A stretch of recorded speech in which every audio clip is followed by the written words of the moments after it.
So Neil, if you had to right now decide that free will does exist or doesn't exist, what would you prefer?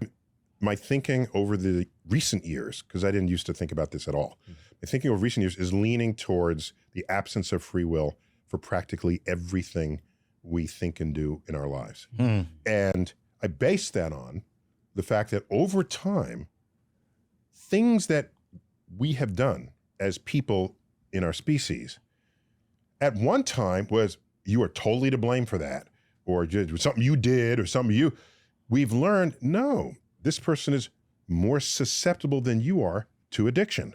Right. There's a biochemistry there. This person cannot just be made the life of the party because they're on the autism spectrum. They don't control that in the way you might think they should, just because you're the life of the party.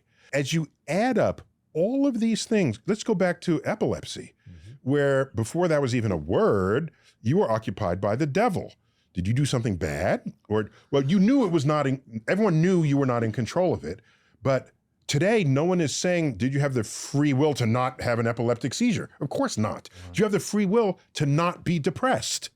The person who's ready to jump off the bridge, in that instant, do they have the free will to not jump off the bridge? I don't think so. The more I add up and explore the human condition, I'm forced to conclude that the direction we are headed is that we are all products of an absence of free will. As a result, society needs more compassion for people who do not otherwise fit in. See, I have the exact opposite position in my own mind. I feel that it is because of the absence of free will that you see in most behavior, that it is that 1% of free will activity that moves us in the right direction, bends us toward compassion, takes the arc of history toward justice. But going back to what Neil just said, there are people who actually suffer from